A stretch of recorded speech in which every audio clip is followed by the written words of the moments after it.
They never say that they're going to lose anyway. At the moment with us, our very dear old friend, respected old friend, Mr. Kishore Tiwari, now of the Uddhav Thackeray Sena. Kishore Tiwari साहब नमस्कार. नमस्कार राजू जी, नमस्कार. How are you, sir? How are you? Meeting you after a long time, बड़े दिनों के बाद. अरे प्रदीप जी, वो महाराष्ट्र में चुनाव चल रहे थे. चुनाव भी चाहे तो 2 चरण में हो जाते थे, एक बार आधी सीटी, एक बार आधी सीटी. अब मुझे समझ में नहीं आता, तमिलनाडु में आप 1 चरण में ले सकते हो, तो यहाँ क्यों नहीं लिया? मुझे समझ में नहीं आता. वो कौन सा झारखंड में भी 5 चरण, 4 चरण, 6 चरण, क्या चल रहा है?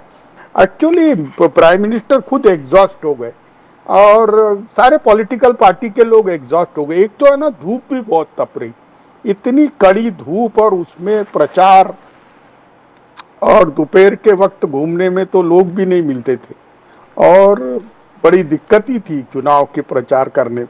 एक तो भारत का ये पर्व ऐसा है कि इसमें अगर आप शामिल न हो तो ऐसा लगता है कि आप चूक जाओगे. और इस वक्त का तो इंतजार इतना है. मैं जहाँ से आता हूँ वहाँ 19 अप्रैल को ही चुनाव हो गया ना. 19 अप्रैल से डेली कहीं पे भी जाओ तो वही बात, कौन आ रहा कौन नहीं आ रहा, परेशान हो जाता था. ऊपर से ये टीवी डिबेट के अंदर हम अब हमारे कार्यकर्ताओं के हौसले बढ़ाने के लिए बोलते थे, तो वही चीज साला हमको लेके बैठते थे, तो बहुत परेशानी होती थी. ऊपर से जैसे मोदी जी को बोलना पड़ता और NDTV, so you can tell us the truth. यहाँ तो सच बोल सकते हैं सर. लूज कर रहा है, लेकिन बीजेपी भी आधी सीटें लूज कर रही है. हाँ, अब बीजेपी आधी पर महाराष्ट्र से सीटें कुछ निकल जाएगी, लेकिन मराठवाड़ा विदर्भ से तो साथी जोड़े थे, वो साथी ज्यादा काम नहीं आए ऐसा लोग कहते हैं. लोग कहते, मैं नहीं कहता, लोग कहते हैं. बीजेपी में तो मेरे बहुत अच्छे रिलेशन है. मैं चाहता हूं जिस प्रकार से, अब देखिए आप, ये चुनाव ऐसा है कि सब मुद्दे आ गए, सब आ गया. कांग्रेस का मैनिफेस्टो भी आ गया, सब आ गया, और चुनाव में विपक्ष ने अपनी तरीके से चुनाव लड़ा भी. लेकिन चौथे चरण के बाद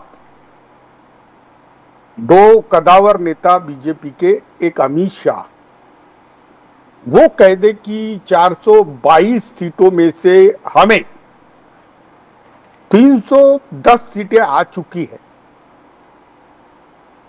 तो समझ में नहीं आता.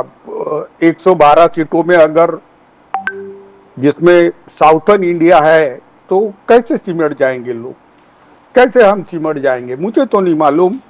5वें चरण के बाद वो कहते कि हम 340 हो गए. अब 6ठे चरण के बाद वो 400 के पास जा रहे हैं. लेकिन अगर गृह मंत्री ऐसा बोले जिसे बूथ वाइज, तिवारी साहब, you talked about Gadkari. Tiwari साहब, you talked about Nitin Gadkari ji, but आपकी पार्टी संजय राउत says देव फडणवीस, अमित शाह और प्राइम मिनिस्टर मोदी ने बहुत मेहनत कर दिया है कि गडकरी जी को हराए. और वहां के स्पोक्स पर्सन जब शो में थे, बोला कि बहुत सारे बीजेपी के वोटर्स लाखों में लिस्ट में नहीं था, गायब, नाम गायब था. तो क्या षड्यंत्र का जो बोलना वो सच है? Because even the spokes person from BJP Nagpur said that बहुत सारे हमारे वोटर्स के नाम लाखों में लिस्ट में नहीं है जो हमारे वोटर्स है. तो you believe in that conspiracy theory, Tiwari साहब? इस वाले एक बात मैं बताता हूँ. नितिन गडकरी मेरे दोस्त है, आज उनका जन्मदिन है, सुबेरे सुबेरे मुबारकबाद दी. लेकिन नागपुर यह सीट बीजेपी के लिए कभी सेफ नहीं थी. इसका कारण है कि यहाँ पर जातीय समीकरण में बीजेपी कहीं टिकता नहीं, और चुनाव मुझे लगता है कि पूरे देश में भी देखे जाए तो जातीय स्तर पर बहुत आए थे. तो मैं तो चाहूंगा कि across the religion and caste Nitin Gadkari को वोटिंग होना चाहिए. लेकिन वोटिंग नहीं होता है तो नितिन गडकरी चुनाव हारने जा रहे हैं, और ये नहीं होना था.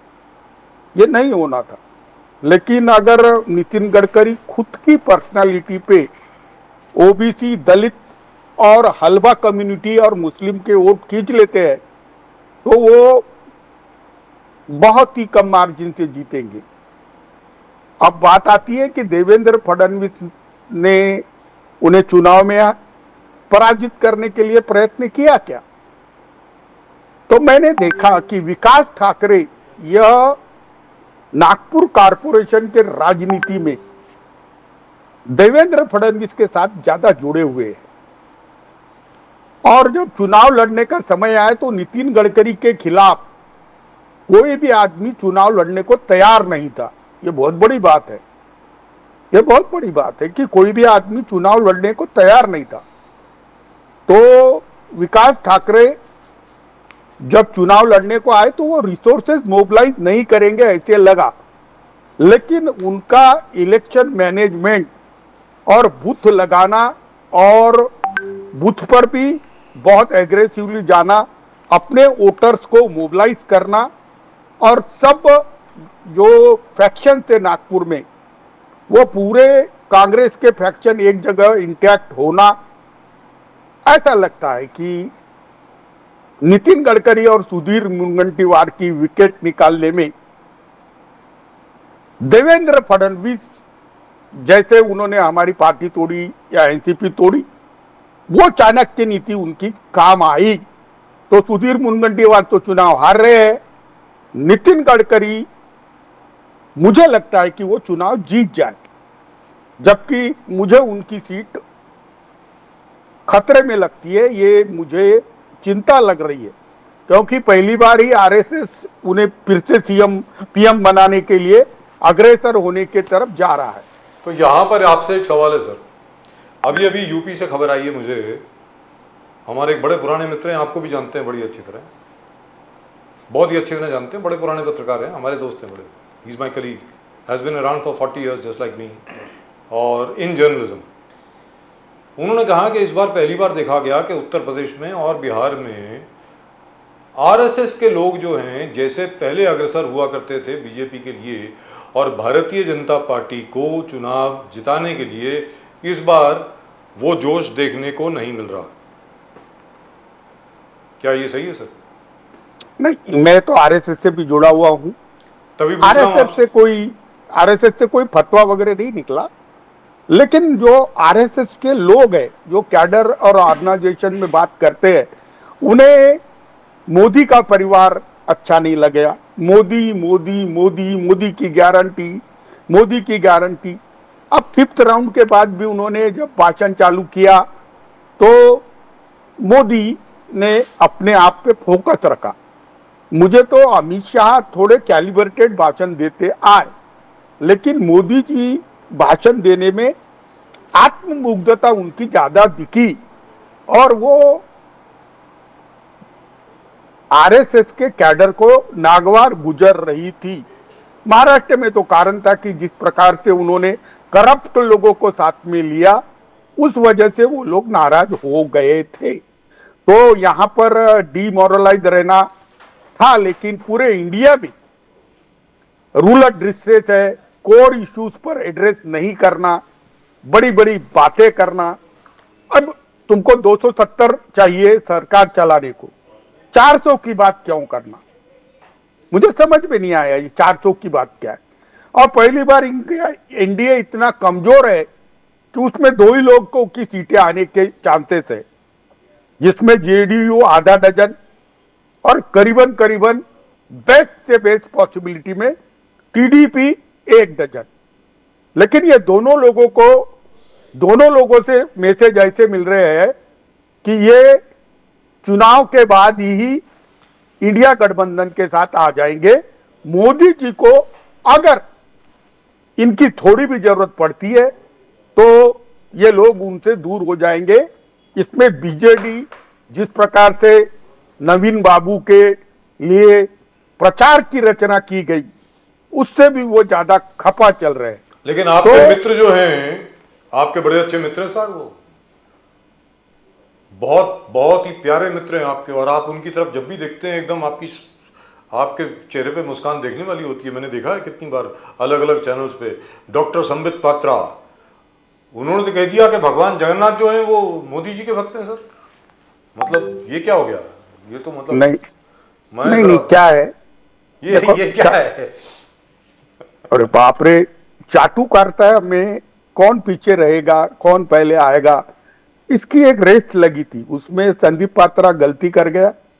संदीप पात्रा का मुझे, उसने माफी भी मांग ली, लेकिन मोदी खुद ही कहते हैं ना, वो बायोलॉजिकल नहीं है, वो पारलौकिक दुनिया से आए हैं। ऐसा कहा उन्होंने और- सर, इंटरव्यू में कहा है उन्होंने, बिल्कुल कहा है। और अभी इंटरव्यू देखे आपने तो पहले एक से 1-to-1 इंटरव्यू था, फिर तो राउंड टेबल इंटरव्यू भी हुए। मुझे लगा राजू जी जी साला कहीं तुम भी इंटरव्यू के लिए ना चले जाओ। लेकिन एक बात हुई, सर वो आजकल बात नहीं करते हमसे, पहले हमारे बड़े अच्छे मित्र हुआ करते थे, मालूम है आपको? हाँ जब मुझे तक मालूम गुजरात है के मुख्यमंत्री वो, रहे तब तक हमारे बड़े अच्छे मित्र थे।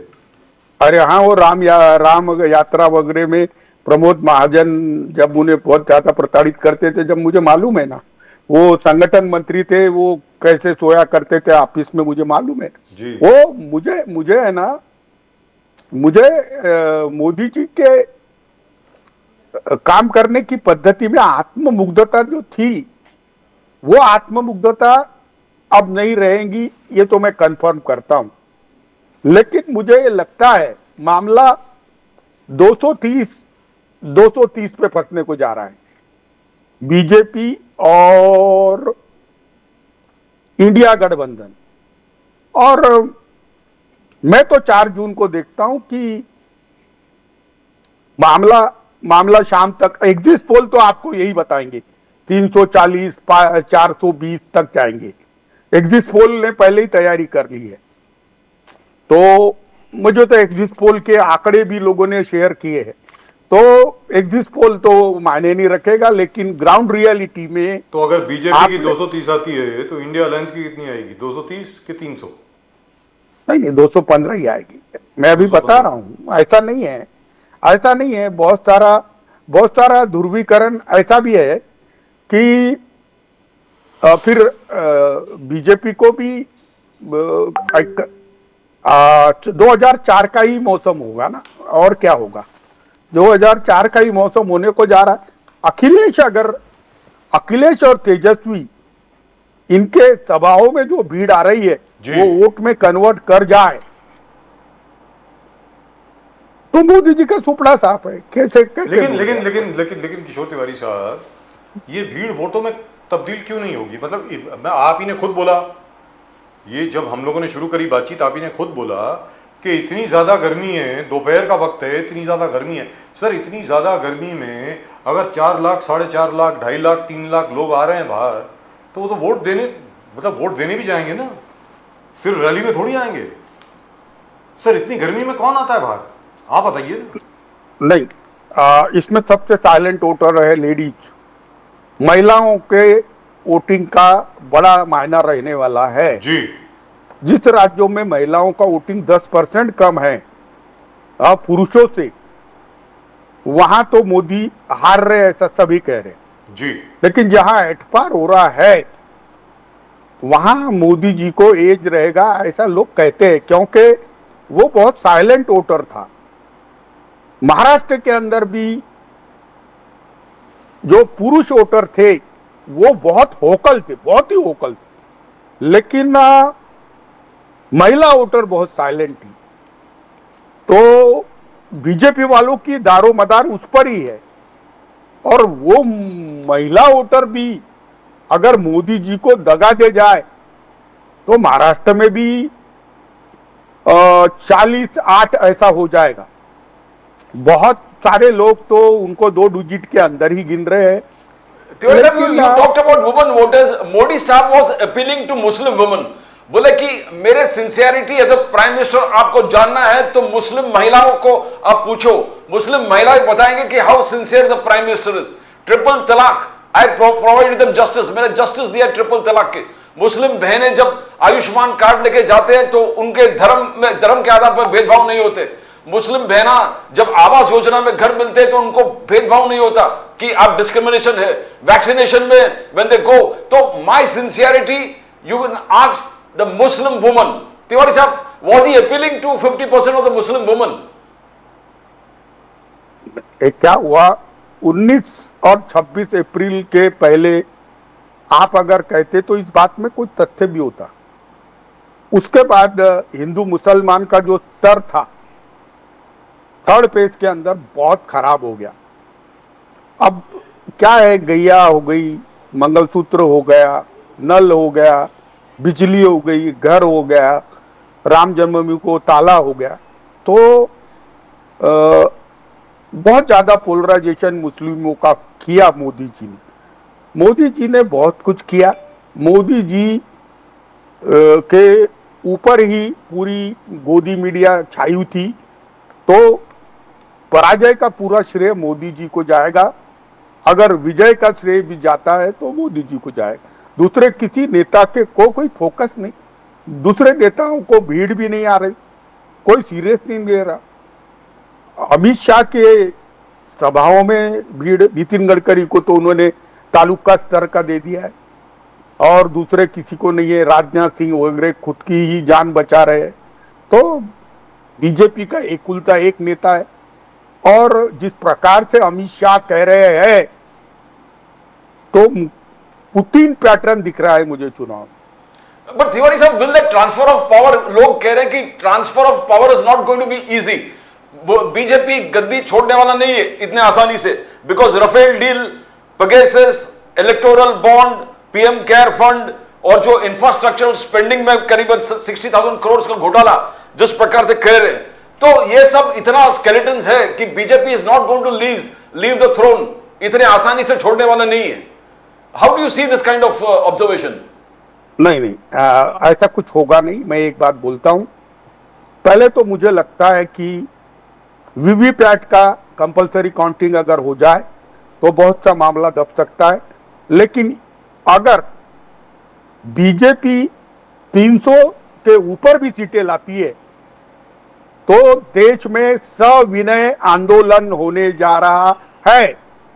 बीजेपी अगर महाराष्ट्र, बिहार, बंगाल, तेलंगाना, कर्नाटक इसमें उनका पुराना परफॉर्मेंस रिपीट करने को जा रही है तो लोग ये मानेंगे नहीं।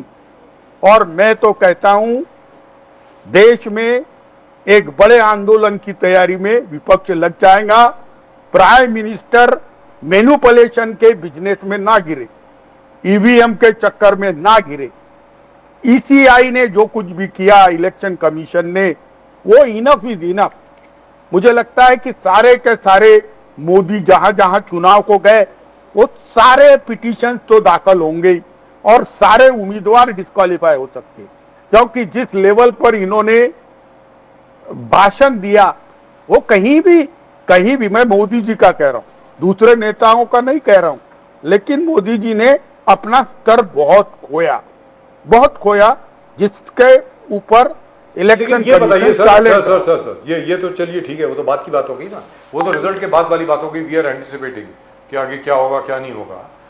सर ये आप बताइए, आप मोदी जी को जानते हैं, you have served on a committee even with the Modi government, आप थे, you had the status of minister of state. Sir ये बताइए, ये मंगलसूत्र वाली बात कहां से आ गई? अगर तुम्हारे पास 2 भैंसे हैं तो एक भैंस उठा करके किसी और को दे देंगे, ये बातें कहां से आ गई सर? नहीं, मैं तो मोदी जी के जिनको इनपुट देने वाले लोग हैं उनसे भी मैंने बात की। वो बोले यह इनपुट में नहीं रहता है, मोदी जी बड़े जोश में आते हैं तो अब ये सब बातें कर देते हैं। तो जैसे वो मैंने पूछा था मुजरा ये शब्द किसने डाला जी, वो बोले ये सब था ही नहीं। बोले कैसा था कि मैं जब तक जिंदा हूं मैं आरक्षण नहीं खत्म होने दूंगा, ये डायलॉग था जी। अब इस डायलॉग में उन्होंने अपने ढंग से एडिशन मारा कि विपक्ष अपनी तुष्टिकरण की नीति में कितना भी क्या करे, वो जाके मुजरा भी करे, लेकिन मैं नहीं करूंगा। अब मोदी जी हर वक्त यही बात करते थे कि मुस्लिम तुष्टिकरण वो कितना भी करे, लेकिन कांग्रेस अगर सत्ता में आती है तो क्या होगा, तुम्हारा नल का कनेक्शन निकाल लेंगे। हाँ, तुम्हारा नल का कनेक्शन निकाल वैसे भी लेंगे कौन या सा जल आ बिजली रहा है नल निकाल। में से? सर नल में से जल कहाँ आ रहा है ये तो बता दो। नल तो लग गया है, जल नहीं आ रहा। नहीं, अभी मैं आपको बताता हूं। जी यह चुनाव मोदी जी का चुनाव रहा। लोगों ने पसंद किया होगा तो मोदी जी को पसंद किया है, अगर लोगों ने टाला है तो मोदी जी को टाला है। लोगों ने रिजेक्ट किया है मोदी जी को, क्या है, इसके बावजूद भी लोग अगर नहीं करते हैं मोदी जी को रिजेक्ट, तो हमारे तरीके लोगों ने संन्यास लेना चाहिए, जो मैं करने को जाऊंगा अगर मोदी जी रिपीट हो गए। नमस्कार सर। नमस्कार सर। सर आपसे सर नमस्कार। नमस्कार। आपसे मैं ये पूछना चाह रहा हूँ, वो तो होने वाला नहीं है, आप तो यहीं रहेंगे, कहाँ जाएंगे आप? किशोर तिवारी जी, ये मुजरा शब्द जो आया, कहीं ऐसा तो नहीं है कि हीरा मंडी बड़ा पॉपुलर हो गया, मोदी जी को आकर के किसी ने बता दिया हो? क्योंकि वो फिल्मों से बड़े इंस्पायर होते हैं मोदी जी, मतलब पता ही है आपको। नहीं, उसको विपक्ष नैरेटिव विपक्ष भी सेट करते हैं। मोदी जी कोई एक भी शब्द दे दे तो दिन भर उस पे फिर वो उनके पास स्टार प्रचारक बहुत है। एक तरफ तेजस्वी लग जाता है तो एक तरफ अखिलेश लग जाते हैं, तो दूसरी तरफ दीदी लग जाती है। और अभी ये दो लोग बहुत भारत में नैरेटिव सेट करने में आगे निकल गए, राहुल गांधी और प्रियंका गांधी। मैं चाहता हूं, मैं तो बहुत चाहता हूं कि 115 से 130 सीटें कांग्रेस ले आए तो राहुल गांधी का प्राइम मिनिस्टर बनना तय है। मुझे एक जाना है डिबेट में, मुझे माफ करना। Thank you so much sir, all the very best, all the very best sir, God bless you, thank you very much, जय हिंद, जय महाराष्ट्र। ओके। हर हर महादेव जी नमस्कार। नमस्कार सर, नमस्कार नमस्कार। किशोर तिवारी साहब हर हर महादेव नहीं बोलते, जय सिया राम भी नहीं बोलते, अगली बार अपने सामने बिठा करके बुलवाना So पड़ेगा। what he said was, in case BJP scores more than 300, There will be agitation, there will be agitation everywhere, all over the country. and most of the political observers are saying the same thing. And particularly states point out here, Maharashtra, UP, you Bihar. talked about Bihar, Bihar. Karnataka. But like, if here the BJP scores the way it has scored, And Telangana. and yes, so it's going to be difficult for people to absorb that. No, and there's no, going to be people will not accept it. Accept it. Let's be very clear. You know, even as far as Uttar Pradesh is concerned, in Western UP, for instance, and even in Punjab or in Haryana or in Delhi, the anger against the BJP, forget about Delhi for a moment. In Punjab, for example, the anger against the BJP with regard to the 750 farmers who died in the one-year-long agitation against the 3 farm laws. Now, people have not forgotten that. Now, Exactly. now, and if somebody comes along and says, hey, listen, the BJP has won, say, about 5 seats or 6 seats out of 13 in Punjab, nobody's going to accept that. Nobody will accept it. In Haryana, for example, पिछली बार BJP की 10 में से 10 आई थी। इस 10 में से 10 में अगर दोबारा 10 में से 10 आ जाती हैं, people will be out on the street in Haryana. So the people believe that the Modi government is going to form the government again, but if Yes. they form the government again, there's going to be unrest all over the country. There'll be agitations, there'll be unrest. The Modi will form the government again, but with a reduced number of seats. The BJP's number of seats will come down, and if it is a rational number, like say 250 or 260, people will accept it. उसमें कोई problem नहीं है। लेकिन अगर दोबारा 350 होता है, तो वो एक स्वीकार करना जरा मुश्किल होगा लोगों के लिए। सीधी बात है, वो कोई स्वीकार नहीं करेगा that this is real. इसका मतलब ये हुआ कि जो पेगासस सॉफ्टवेयर है वो इस्तेमाल हुआ है ईवीएम में भी। सीधी बात है साहब। Yes. तो मतलब I don't know how they're going to get over that. It's going to, unless and until they just pick up everybody and then put them in jail.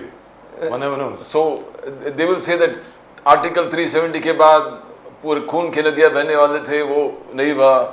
Ram मंदिर बनने के बाद सर खून की नदियां बहने वाले पुनर्निर्माण, ये जो एट्रीब्यूट किया जाता है राहुल गांधी को, राहुल गांधी ने कभी नहीं कहा। Just like, let me repeat for the benefit of our viewers, mister Modi never said, कभी मोदी जी ने कभी नहीं बोला 2013-2014 की कैंपेन में कि मैं 15 लाख रुपए हर एक के अकाउंट में डालने वाला हूं। ऐसा उन्होंने कभी नहीं कहा। उन्होंने कहा कि अगर जो स्विस बैंक्स हैं वहां पर जो काला धन है वापस आ जाए तो एक एक नागरिक को 15 लाख रुपए मिल सकते हैं उसके खाते में, इतना ज्यादा पैसा है वहां पे, ऐसा उन्होंने कहा। उन्होंने ये नहीं कहा कि मैं तुम्हारे खाते में डाल रहा हूं ना। I mean this is just like Rahul Gandhi never said खून की नदियां बहेंगी, it was said by doctor Farooq Abdullah. और फारूक अब्दुल्ला साहब कब क्या बोल रहे हैं उनको खुद को मालूम नहीं होता, सीधी बात है। आज की तारीख में भी चुनाव में खड़े होने में उमर तो खड़े हो रहे हैं, और फारूक अब्दुल्ला साहब जो हैं उनको तो वो बड़े रंगीन तबीयत के आदमी हैं। हमने तो उनको तब देखा है जब वो पूरे गुलमर्ग में क्या है शबानाज बीजी को अपने मोटरसाइकिल के पीछे बिठा करके स्वेटर बंद करके ही took her all over for a spin. So ऐसी बात नहीं है, but at the moment with us